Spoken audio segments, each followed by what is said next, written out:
Zorano, dober dan. Tokrat najni skodelici čaja bi podprl kitajsko povezavi z Bližnjim vzhodom. Recimo, mi skozi se pogovarjamo o tem trikotniku Amerika, Kitajska, Rusija. Je pa tle ta Bližnji vzhod, ta neka točka, ki pa tudi zelo pretresa svet, sploh zaradi interesov velikih sil, sploh Amerike trenutno. Kje pa vidiš ti Kitajsko v vsem tem odnosu, od Izraela, Palestine, pa potem do Irana, pred 20 leti Iraka, Sirija je bila še vmes. Kje je Kitajska in vse te države? Da, Kina s Bliskim istokom prije svega ima tradicionalno, kako bi oni rekli, ima tradicionalno dobre odnose zbog toga što je još prije više od 1000 godina put svile išao preko Bliskog istoka i Kina je Bliskim istokom trgovala još onda. Išla je kineska svila u te zemlje, a iz tih zemalja je Kina dobavljala svakojake začine, kava i tako dalje, što je sve dolazilo u drugome smjeru, a naravno je to donosilo i kulturološku razmjenu i mnogo toga je došlo u Kinu, uključivo i sama vjera islam. No, kada je osnovana Narodna Republika Kina, s obzirom da je Bliski istok bio koloniziran od strane zapadnih kolonizatora, mnoge zemlje Bliskog istoka su za Kinu dobile baš tu drugu konotaciju, a to je narodi koji se bore za svoju neovisnost i svoj suverenitet. I tu se Kina pojavila kao zemlja koja to vrlo zagovara. Kina koja zapravo sebe smatra osnivačem nesvrstanih, jer Bandung konferencije Kina bila jedna od najprominentnijih, samo što onda zbog Mao Tse-tunga koji nije htio imati s tim ništa, nije više bila tako aktivna kao recimo Egipat i bivša Jugoslavija.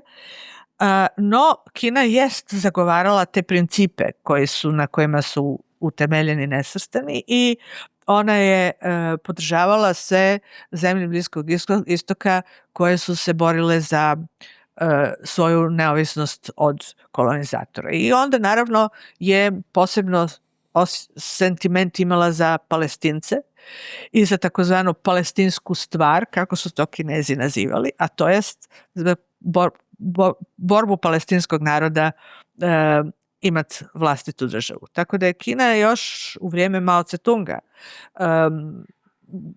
u to vrijeme istina davala prije svega verbalnu podršku i ne sa nekim velikim značajem, s obzirom da Kina dugo nije bila niti članica Ujedinjenih naroda, tek je to postala 1971. godine, ali kada je postala, onda je i unutar Ujedinjenih naroda Kina bila ta koja je bila velika zaštitnica Palestine i 1984. godine je otvorila Palestina ambasadu u Pekingu i Kina je diplomatski priznala palestinsku državu. Ja, ampak tudi z Izraelom, to ne pomeni, da so pa oni proti Izraelu, s Kitajska, seveda. To zapravo nije značilo tada da su protiv, dapače. Kina je sa Izraelom također uspostavila diplomatske odnose, istina nešto kasnije, 90 i neke godine. I Izrael je Kini silno interesantan zbog toga što je Izrael vladao tehnološkim dostignućima koje su Kini bile, koje su Kini u to vrijeme bile nedostižne. Kina je vrlo brzo počela slati svoje brojne izaslanstva u Izrael, ne bili naučili puno toga što Izrael radi. Izrael je bio interesantan iz više razloga. Bio je interesantan i zbog pitanja židovskog naroda i ne znam da li se to zna da je jedan od prijedloga još 1937. godine u kineskom parlamentu dao sin od Sun Yat-sena, Sun Ke, koji je bio član parlamenta, da se židovska država osnuje na kineskom teritoriju. Kina je Kipa, mislim, kateri del Kitajske? Konkretno on je nudio Sichuan i Yunnan, nešto od tih. Iako je židovska dijaspora, odnosno populacija unutar Kine, Židova ima negdje oko 10.000 samo, ali svejedno bilo ih je i tada, su oko Kaifanga, dakle u toj centralnoj Kini. On je nudio Sichuan jer je to bilo dosta zaostalo, a obrazloženje je bilo da će s jedne strane, to je bilo već 39. godine, zbog toga kad su već počeli progoni u Njemačkoj. Obrazloženje je bilo da se židovskom narodu koji nema kuda bježati iz Europe, koja će, već se vidjelo šta se sprema, da se omogući imati svoj dom, ali sa druge strane da se zahvaljujući toj židovskoj kreativnosti, inovativnosti i tome što židovski znanstvenici i poznavaoci tehnologije sobom nose, pomogne razvoju Kine koja je još uvijek bila duboko u mraku. Tako kada je ova Kina, Narodna republika, osnovala diplomatske odnose s Izraelom, razmjena je bila intenzivna i zapravo je bila intenzivna sve do sada. Ja mislim da ni sad nije zamrla, bez obzira što se Kina nakon početka izraelskog rata u Gazi vrlo jasno odredila i to osudila, jednako kao i teroristički napad na Izrael, ali je osudila uporabu prekomjerne sile protiv palestinskog naroda i stala na stranu svojih oduvijek saveznika, a to su Palestinci, ili već bolje reći ne saveznika, nego bolje reći ideološke braće. To su Palestinci, ali mislim da razmjena sa Izraelom nije stala. Ono što je Kini u Izraelu, i to je sad dolazimo do jednog apsurda, koji je vrlo tipičan za Kinu. Ono što je Kini u Izraelu najviše zanimljivo, prije svega naravno vojna tehnologija i sve tehnologije koje se mogu primjenjivati na vojsku, u računarskom sferi i prije svega borbi protiv terorizma. Ja, nadzor. Nadzor i prevencija terorizma. Zašto? Izrael zato što je izložen terorističkim napadima od samoga svojega osnivanja, a Kina zato što upravo ima najveći problem sa terorizmom u svojoj muslimanskoj regiji Xinjiang. Tu je nešto što, sad sve ono što, kako se Kina vidi na Bliskom istoku kao zemlja koja podržava pravo svakog naroda na imanje svoje države, u kojoj će imati svoju vjeru i imati svoju kulturu. U Xinjiangu više ne postoji, naravno, zato što je to autonomna pokrajina unutar kineskih granica. I tu sad više nikakve tolerancije nema, ni blizu tolerancije onakve kakvu Kina pokazuje da bi željela da svijet ima na Bliskom istoku. I upravo zbog toga što je Xinjiang, kao što znamo, je jedna vrlo velika regija, naseljena uglavnom muslimanskim stanovništvom, među kojima su Ujguri najmnogoljudniji, ali tu su i drugi koji imaju djelomično stanovništvo u Rusiji, djelomično u Kazahstanu, ima dosta Kazaka, ima dosta raznih ovih drugih naroda koji su svi turkik narod, kako se kaže. Oni su ogranci turskog naroda i oni i govore, njihov ujgurski, recimo, i jezik je pripada istoj obitelji kao i jezičkoj obitelji kao i turski jezik. One čak i likom više nalikuju na Evropljane, odnosno Turke. Da, nego na Kineze. Iako pišu arapskim pismom. No, problem sa Xinjiangom i sa tim, prije svega Ujgurima koji su najmnogoljudniji, jest da su oni svojom vjerom povezani sa nečim što je izvan Kine. Jer kada imamo sličan problem s Tibetom, koji je unutar Kine i koji je tibetanski budizam, to je lamaizam. I oni su tu. Njih mogu ljudi voljeti, mogu im slati izraze podrške, može Richard Gere biti uz Dalaj Lamu u izbjeglištu, ali ne postoji centar lamaizma negdje koji je izvan i koji je zapravo jedna velika svjetska sila, jel? Kao što je to islam.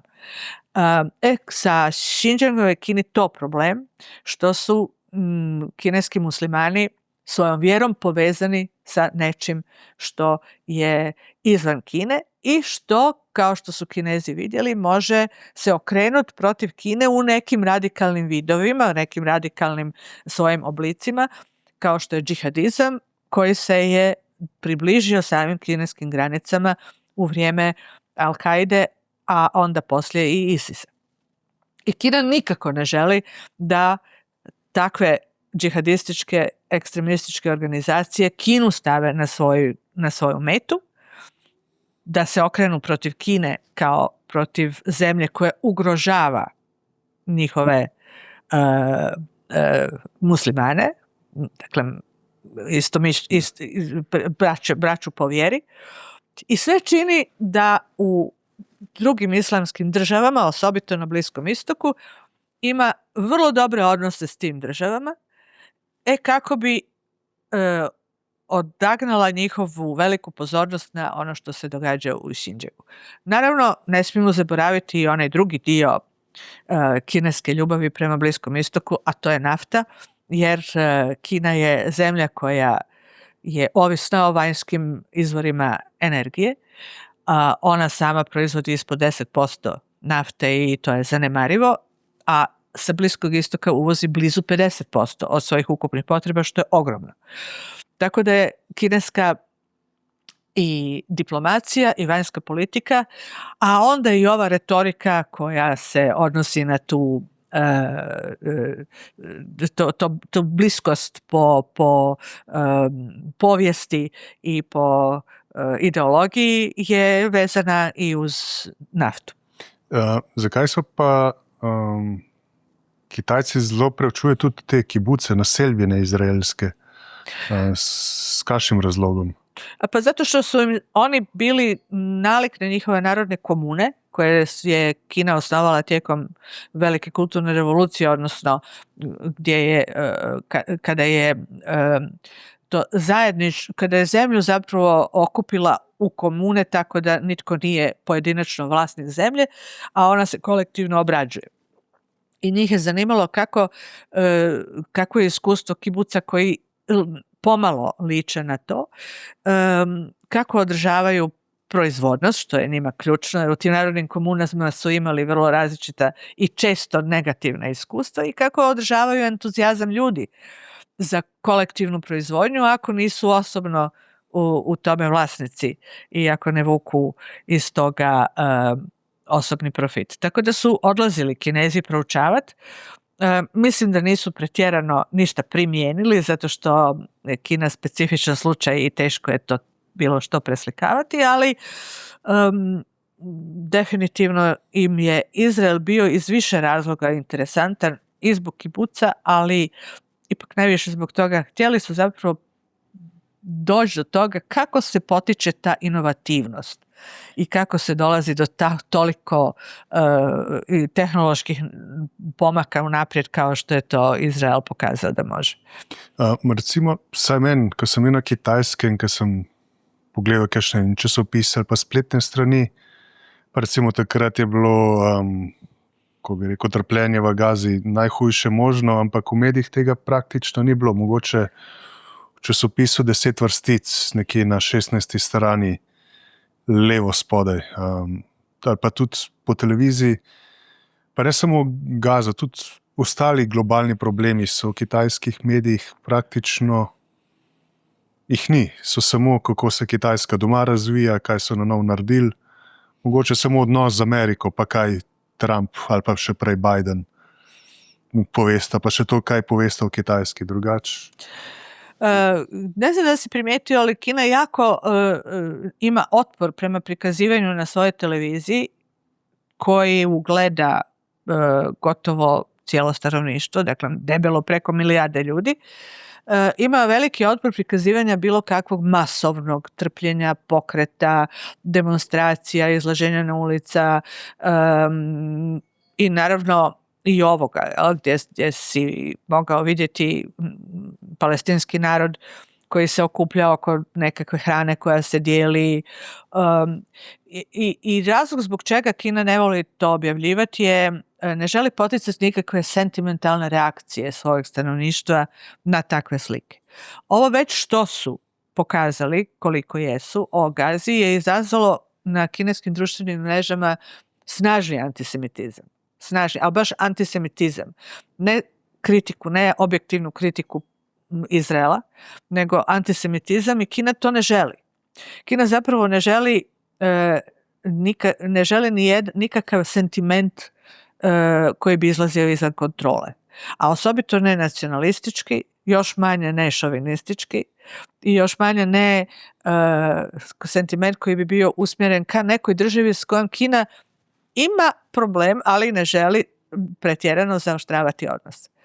I to je bio ključni razlog zašto ne. I naravno ne želi pokazati sliku koja bi eventualno nekoga podsjetila na nešto što bi ga potaklo da i sam iziđe na ulice i da kaže meni je komunistička partija srušila selo da bi sagradila aerodrom i to me je podsjetilo na to, što je također osjetljivo pitanje. Dakle, ništa što izaziva sentimente koji onda svaki čovjek zapravo reagira na takve slike ne samo empatijom prema tim ljudima, pogotovo kad je to tako udaljeno, nego možda čak prvenstveno zamišljajući sebe i sjećajući se situacije u kojima je bio slično ugrožen i onda to može otići u krivim kanalima u krivome smjeru. Kakšen je pa odnos Kitajske z dvema, kako bi rekel, islamskima državama, recimo Turčija pa Saudska Arabija, ki sta pa tudi z velikimi koraki napredujeta, imajo tudi zelo močno vodstvo doma. Kakšen je ta odnos? Kitajska, Saudska Arabija pa Kitajska, Turčija? Kina, kao što znaš, je već i ranije zalagala se za takozvanu demokratizaciju međunarodnih odnosa. A onda je to upisala u sad nedavno objavljenu, 2025. godine objavljenu inicijativu za globalno vladanje, koja kaže da svi društveni sistemi, sva državna uređenja trebaju biti ravnopravni. I to hoće reći da Kina sasvim sigurno neće Saudi Arabiji prigovarati zbog ljudskih prava ili zbog ugroženosti žena ili zbog novinara koga su smaknuli zato što je pisao o njima. Isto tako, nikada nije ni sirijskom rukovodstvu, ni ocu, ni sinu Asadu nije prigovarala za ubijanje vlastitog stanovništva. Kina je u vrlo dobrim odnosima bila sa ajatolasima, sa Hamneijem posebno. On je Xi Jinping osobno posjetio i oni su bili u vrlo prijateljskim i bliskim odnosima i nikada Kina ne bi ni jednoj od tih zemalja prigovarala zbog toga što islamski zakoni ugrožavaju nekoga. Bez obzira šta Kina misli o islamskim zakonima i kako se jako plaši da oni ni u jednom trenutku ne dođu na tlo u Xinjiangu. Tako da je Kina održavala vrlo dobre odnose sa svima njima i sad možemo pojedinačno. Vidjeli smo da je Kina bila posrednik za uspostavu diplomatskih odnosa odnosno za obnovu diplomatskih odnosa između Saudije Arabije i Irana. Dakle, ona je vrlo rado na Bliskom istoku želi i vrlo rado je koristila svaku prigodu koja je se dala igrati ulogu mirotvorca, posrednika, pregovarača. Ali je pri tome uvijek bila svjesna da je Bliski istok američka sfera interesa i nije se nikada pretjerano uvlačila u tu regiju preko granice za koju je mislila da Amerika može tolerirati. Dakle, to je striktno vodila računa o tom. Ono što je bilo bitno jest održavati vrlo sigurne odnose i dobivati garancije da će pod bilo koju cijenu, dakle što god ona Kina radila u Xinjiangu ili eventualno s Tajvanom, dobivati naftu čak i ako dođe Kina pod sankcije. Jel? I vrlo je bilo bitno da je to Iran iz kojega je dobivala negdje oko 12-13% nafte, Saudi Arabija gdje dobiva blizu 20% nafte i onda svi drugi da neće nikada poštivati sankcije prema Kini ako do njih dođe. A kako je Kina zemlja koja anticipira sve daleko unaprijed, naravno da pretpostavlja da ako bi krenula na Tajvan da bi došla pod sankcije. E sad, druga je priča Turska pak, koja je veliki kineski bila gospodarski partner. Kina je puno ulagala u Tursku i Kina je sa Turskom imala vrlo dobre odnose, a istodobno u Turskoj obitava rukovodstvo kongresa ujgurske mladeži koji je vrlo radikalan, vrlo ekstremno antikineski i koji je za to da se Ujguri dignu na pobunu protiv kineske vlasti u Xinjiangu. Ono što je Kina uspjela ugovoriti vrlo eksplicitno sa Erdoganom, a i sa njegovim prethodnicima, jest da Turska mora zaboraviti bilo što o istočnom Turkestanu, koja je ideja koja jedan dio Ujgura vodi ka tome da se suprotstavljaju kineskim vlastima i da još uvijek zamišljaju da će moći ostvariti neovisnu državu. Dakle, ono što je Kini bilo vrlo bitno je da službena Ankara nikada ne stoji iza djelovanja, recimo, Kongresa ujgurske mladeži ili bilo kog ujgurskog prognanika ili disidenta koji živi u Turskoj, te da na teritoriju Turske se neće provoditi nikakve djelovanja protiv Kine. Ja? I sa tim je uspjela održati vrlo prisne odnose sa Erdoganom i sa Turskom općenito, tako da je to isto tako jedna zemlja koju Kina smatra svojim vrlo bitnim partnerom.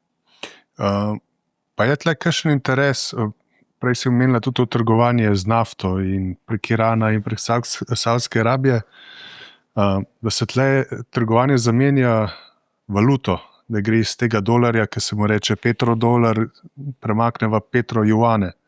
Se pravi, da je to še en korak s tem, da se čim večji del sveta odmakne od ameriške premoči kitajskih. Je tle ta načrt? Ja, svakako. S tim što Kina velike korake, bilo koje velike korake, čini preko, ja bih rekla, malim stopalima. Jel? Dakle, ide od maloga. I kineska ideja da se odmakne od dolarske dominacije, pa čak i da povede svijet u dedolarizaciju, je živa, ali je Kina silno s tim oprezna zbog toga što je Kina posljednja zemlja koja bi odgovarao bilo kakav kaos u globalnom monetarnom poretku. Jednim dijelom zato što je Kina vlasnica najvećih državnih rezervi na svijetu i druga, sad mislim čak da je sišla na 3. mjesto po visini američkog dolara unutar te korpe deviznih rezervi. Jedno vrijeme je Kina bila na 1. mjestu sa 1200 ili 300 milijardi američkih dolara unutar rezerve. Sada je, mislim, Japan na 1. mjestu i nisam sigurna da nije došao još netko između, ali uglavnom Kina je na 2. ili 3. mjestu po tome. Dakle, treba biti vrlo oprezan s tim dolarom koji unutar tvojih deviznih rezervi čini još uvijek tako veliki udio. Drugo, Kina je svjesna da ako je dolar, ako je oko 54 do 57% u svijetu deviznih rezervi u dolaru, a samo 2% u juanu, da je to još uvijek jako daleki put. Jel? Da bi juan mogao doći makar na istu razinu, a da ne govorimo da preuzme dominaciju u monetarnom poretku. No, Kina se jedno od tog puta ne odustaje I to prije svega zbog toga što hoće imati apsolutnu suverenost u plaćanju, s obzirom da će Kina uvijek biti sila koja je orijentirana na izvoz i uvoz, uvoz energenata, a izvoz proizvoda. Ona želi biti sigurna da će u bilo kojoj konstelaciji biti slobodna ta plaćanja vršiti bez sankcioniranja. Jel? I Kina zapravo stalno proučava, ona je načelno protiv sankcija kao rješavanja problema, jer tvrdi da se sankcijama nikada nijedan problem nije riješio. Je li to točno ili ne, ima puno ljudi koji to osporavaju. Međutim, jedan dio razloga, veliki dio razloga zašto se Kina protiv sankcija bori načelno jeste upravo taj mogućnost da sama dođe pod sankcije. Sad, ti mala stopala kojima Kina oprobava kojim putem može ići ka prvoj fazi dedolarizacije, a to je internacionalizacija juana. Dakle, ubacivanje juana u veliki ring, gdje će on igrati jednako kao i veliki igrači, samo sa manjim mečevima, manjom ulogom u tome, je prvi jedan od velikih terena na kojem je to Kina provodila bio Iran. Iran koji je bio pod sankcijama. Pa je to Kini bio pretekst. Bio je pod sankcijama kako su propali pregovori o obustavi nuklearnog programa. Te sankcije su Kini bile izvanredan pretekst da najveći dio nafte koju uvozi iz Irana, a preko 90% ukupne nafte koju Iran izvozi ide u Kinu, dakle da najveći dio ide ispod radara. A to znači da najveći dio te iranske nafte ide u male rafinerije koje u Kini zovu čajnice, zbog toga što su one male, nezamjetne, raspoređene po kineskoj obali i na njih se obično ne obraća velika pozornost. Nafta iz Irana ide obično tim takozvanim mračnim tankerima koji su u toj floti sumnjivo registriranih negdje, ne zna se gdje, tankera.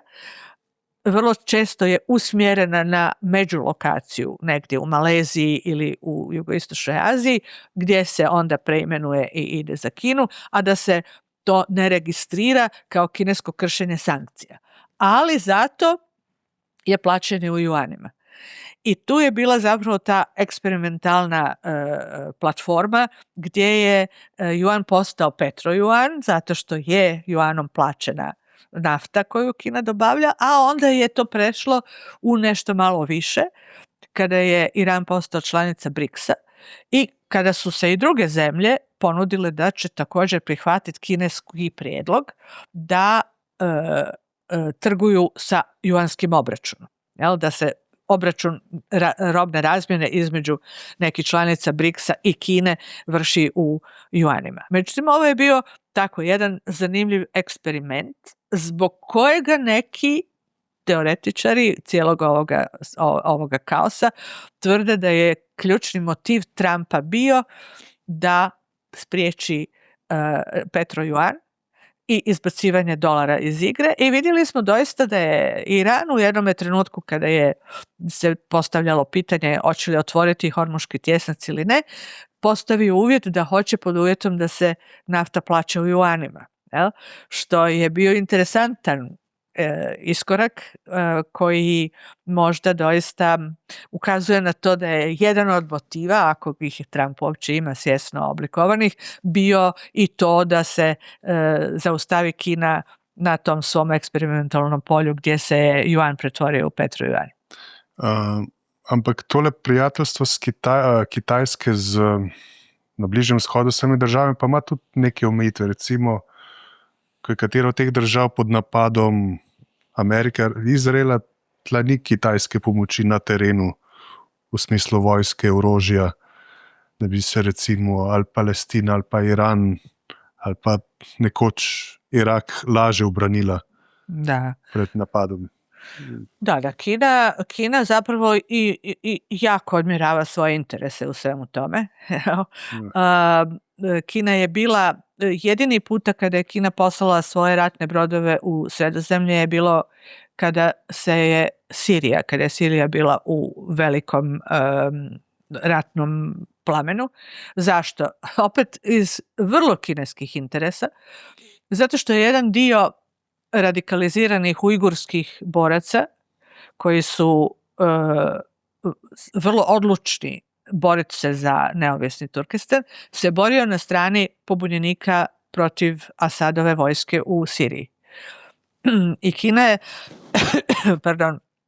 jednim velikim dijelom je bila na strani Asada, ne zato što je njoj sam Asad nešto posebno blizak srcu, nego zato što je htjela spriječiti da se širi rat i da on daje mogućnosti da se Ujguri na tom terenu pripremaju, zapravo obučavaju za eventualne oružane sukobe sa kineskim vlastima u Xinjiangu.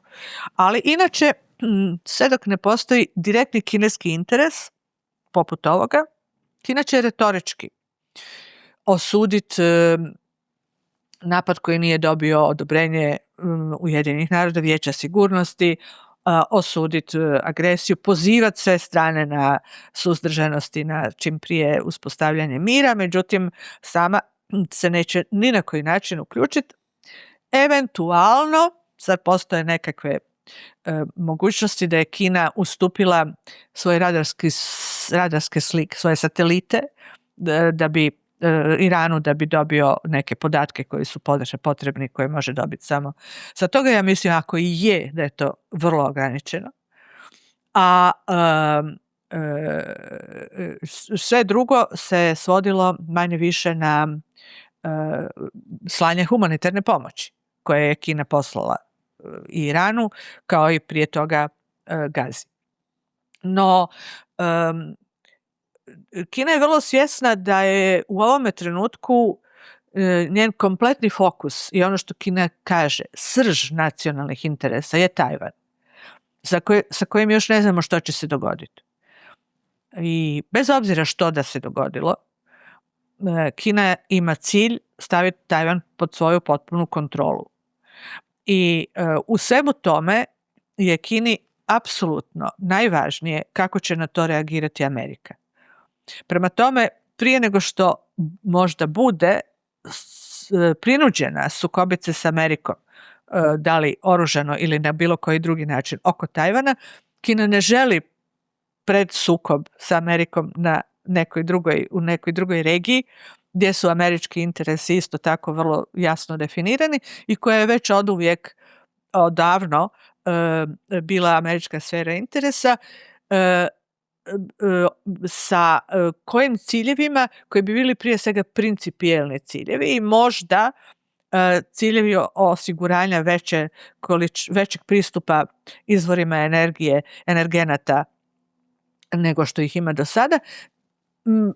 Ne, to Kina sada neće činiti. Šta će Kina činiti? Jeste pregovarati da čak i usred ovoga kaosa koji vlada na Bliskom istoku njezina nafta stiže na vrijeme, a da kada se to završi, da Kina ima pristup nafti kao i prije. Kao što je recimo radila sa Irakom, gdje je sa Amerikancima ispregovarala da će se suzdržati od vetoa u Vijeću sigurnosti, s obzirom da je Bush ipak išao preko Ujedinjenih naroda tražeći odobrenje za i stvaranje koalicije za napad na Irak. Kina se suzdržala, ali pod uvjetom da istog trenutka kada rat prestane, ona ima pristup svojim naftnim partnerima kao i prije. Ja, zdaj za konec bi pa še omenil mogoče malo bolj prijazno ali pa zabavno temo, je pa tudi to, da se, ko bi rekel, ta neka islamska kultura vidi na Kitajskem. Recimo ujgurske restauracije so po celi Kitajski in je to precej drugačna hrana kot kitajska. Pa eno zelo posebno mesto je Xi'an, kjer je bil pa začetek svilne poti in je bilo precej, se pravi, arabskega, muslimanskega vpliva tudi v kontrasmer. Imamo precej tudi ene kulinariki, ki je nekakšna mešanica arabsko-kitajskih, pa tudi ena islamska skupnost je v tem sicer zelo lepem mestu, tako da če kdo hodi po tistih krajih, bo v Xi'anu siguran se lepo imel. To je sigurno jer muslimanska hrana, muslimanska kuhinja u Kini je doista ukusna i doista je zanimljiva i Kinezi je vole. Još jedna stvar koju Kinezi vole, to sad od Ujgura, jeste glazba. Jer Kinezi nemaju tu glazbu ritmičku na koju se može i plesati. Oni silno cijene tu muzikalnost Ujgura. Međutim, moramo razlikovati dvije skupine muslimana u Kini. Ovi u Šijanu koje ti pominješ su Hui muslimani, to su zapravo Kinezi kažu da su to Kinezi koji su sa svilenim putem odlazili na istok, primili islam kao svoju vjeru i Hui, što znači na kineskom vratit se, vratili se i sada žive u Kini kao muslimani. Oni su puno bliži, oni izgledaju kao Kinezi, oni su puno bliži Kinezima i oni zapravo Kina vrlo rijetko, ako ikada, ima ikakve probleme sa Hui muslimanima. Hui muslimani su vrlo često i u strukturama vlasti i zastupljeni, pa rekla bih gotovo ravnopravno kao i Hani, kao i većinski narod. Međutim, sa Ujgurima je druga priča. Prema Ujgurima Kina ima duboki zazor i zapravo vrlo često će se pročut da je, ne znam, ujgurski lopov koji obija kuće i tako dalje. Ima i šovinizma.